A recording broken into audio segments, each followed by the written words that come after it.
Kadalasang nasa kalsada ng Pasig sa mga clearing operation at nagtatrabaho para sa kaayusan ng lungsod ang mga kawani ng Peace and Order Department. Ngunit noong Biyernes matapos ang kanilang trabaho ay voluntaryo silang nag-donate ng dugo. Ang mga personnel ng POD kabilang ang Traffic Parking Management Office, Pantay Pasig, Action Line, PSD at Kabataan Rescue Patrol ay nagtungo sa Tibar para sa isinagawang bloodletting project. Ayon sa hepe ng POD na si Colonel Rodrigo de Dios, nakahanda ang kanilang hanay sa pagbibigay ng dagdag na buhay sa mga nangangailangan ng dugo sa pamamagitan ng kanilang proyekto. Ito din ay kontribusyon nila sa komunidad at kalusugan ng mamamayan maliban pa sa kanilang mga personnel. Katuwang sa aktibidad sina Councilor Volta de los Santos, Akay Nisol at ang Dugong Alay Dugtong Buhay. So far po, maganda yung outcome ng ating bloodletting activity dito sa Tibar building o dito sa opisina ng Traffic and Parking Management Office dito po sa Santo Tomas. May magdadatingan pa na mga ibang donors na mag-a-out ng per ship. Kaya bloodletting, napakaganda po nito kasi alam naman po natin, ang sakit hindi may iwasan yan. Karaniwan nga po dito sa mga tao namin sa Peace and Order, sa TPMO o sa Traffic and Parking Management Office, meron na po mga pagkakataon na kung saan yung aming pong mga personnel ay nangailangan ng dugo at ito pong Dugong Alay, Dugtong Buhay, ito po yung nagiging sponsor namin at madali pong nakakatugon para doon sa pangangailangan ng dugo ng aming mga personnel. At hindi lang yon, pati po mga kamag-anak nila at mga kakakilala nakakapag-provide po itong Dugong Alay, Dugtong Buhay na nag-sponsor din po nito. Initially, pinapakain ng lugaw, and then mamaya tanghalian meron silang lunch, and then meron din po ipinamimigay na bigas. Alam ko yung mga 4 kilos yata o 3 kilos na bigas. Tinulungan din po kami ni City Councilor natin, si Volta de los Santos, at ganun din po yung Akay Nisol, nakatulong din po sa atin. Sila nag-provide din po ng mga pagkain at yung mga binibigay din bigas. Simula po nung umupo ako rito noong 2021 as Department Head ng Peace and Order, at the same time OIC po ng TPMO, pagkakatanda ko po parang pantatlo na po ito. Sa mga nag-donate, maraming salamat. Napakagandang adhikain itong ating ginagawa na to at yung ginawa niyong pag-donate ng dugo.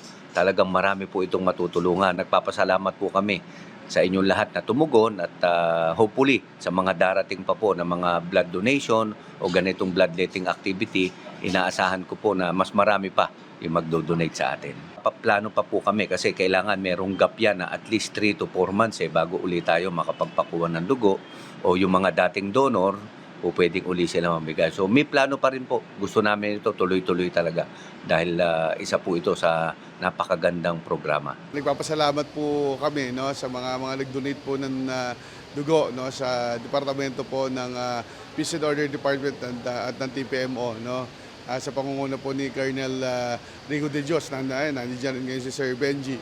Yan, at alam ko yung mga nagtulong-tulong ibang departamento para mas marami pong ma-donate na dugo. At napaka-importante po ng mga ganitong proyekto dahil talaga nakakapag-duktong po ng buhay.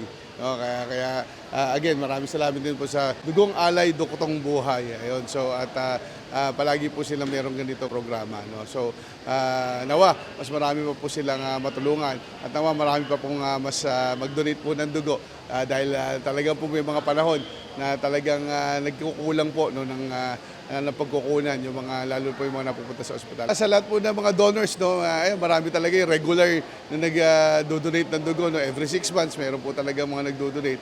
Sana wag po kayong magsawa dahil kayo po yung mga bayani talaga mga minsan hindi na mga bayaning walang pangalan yun ang tawag namin yung mga patuloy na nag-donate ng mga bagay at lalo na ito yung dugo na alam natin makakadugtong po sa buhay na marami. So again, sana nga po mas marami pa pong mag-donate po ng dugo sa mga susunod na panahon.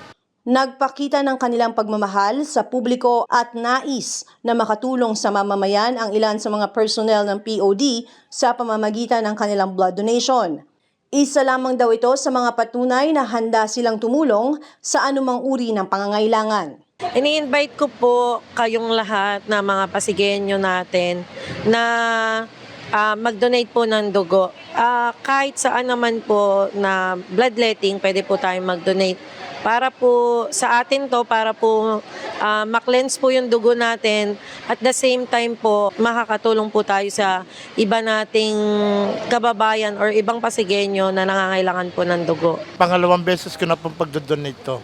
Okay naman po, maayos naman po yung treatment sa amin ng mga staff nila at saka yung maganda. Ang masasabi ko lang po sa mga kapwa namin, mga kasama namin, mga empleyado, sana patuloy tayong mag-donate ng dugo na para makasagip tayo ng buhay at makapagbigay tayo ng tulong sa ating kapwa.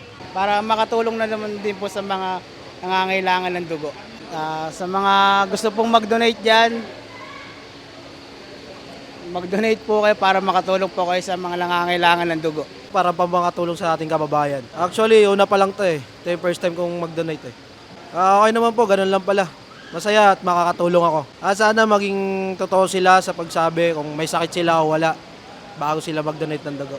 Sana po magkapag-donate po kayo ng dugo lahat. Ako si Luan Peñano para sa latest ng iNews Pasig.